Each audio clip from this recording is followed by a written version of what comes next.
as a new constable, when you're coming in, you think about so many different things. Like, I'm trying to work out how to say my number on the radio, if my hat's on backwards, and all that sort of stuff. And actually, you sometimes just take out the personal bit. You don't build a rapport. How candid will this conversation get? For me, that should be the most important bit, but it sits right at the bottom of my list. Yeah. So, what is your perception of the black community? Honestly. I've not seen much of it because I didn't grow up here. Why? You know, there's so many reasons why. Based on what you have seen, what is your perception? Community-based in a way that I didn't grow up with. Has there ever been a session like this before? I'm not, to my personal knowledge, where we have had an opportunity to work directly with a community member who's had a lived experience around stop and search. So not to my knowledge. I'm not saying it's never happened before. So what about the negative aspects of the black community? What if you just said it in 3 words? Give me 3 things. I mean, what I get from media is gangs, drugs and violence. Why is it taking so long for it to happen? I don't know. I can't really give an answer to that. For me, it's a very natural, organic relationship where people raise concerns about stop and search.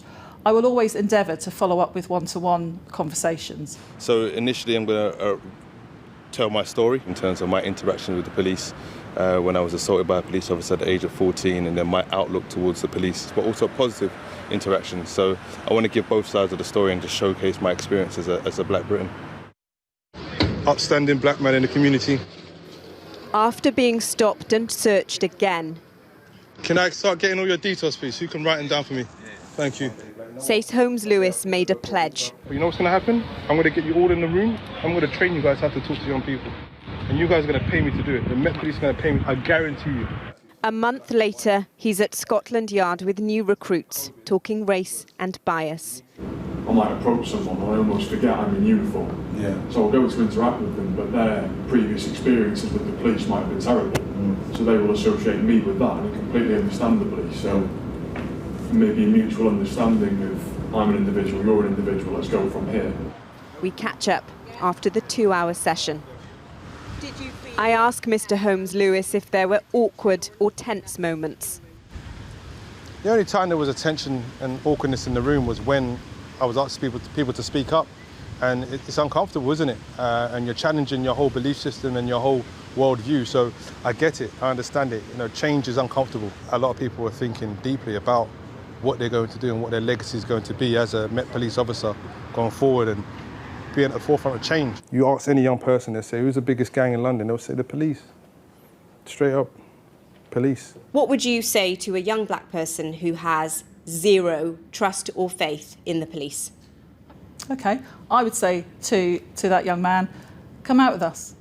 Come out, come out with my response team, come out, work with my neighbourhood officers, come out on patrol with us, come out on an operation. Black people are 4 times more likely to be stopped and searched in London than white people are. The Commissioner recently said that she refuted the fact that young black men are being targeted.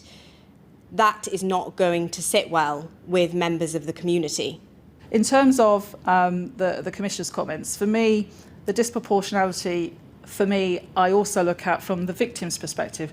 So for me, it's really sad that we have a disproportionality around young black men in particular as victims of serious violence and also suspected offenders of serious crime. So, as you said, you guys have been in Brixton and Peckham and stuff. You said, how do you feel when you go there? Like, do you feel like, oh, this is welcoming? Or you feel like, I'm now getting used to the areas, getting more comfortable speaking to people and all that kind of stuff. But yeah, at the start, it was kind of, slightly alien. Yeah, I get it, because even I work in the community and I would see black boys chasing each other or play fighting and I'd be like, what's going on there? This is the first of many sessions. We're all human. We are going to make mistakes, and innocent mistakes can be forgiven, but when you're doing something to kind of put somebody down or based on your stereotype, that's the issue.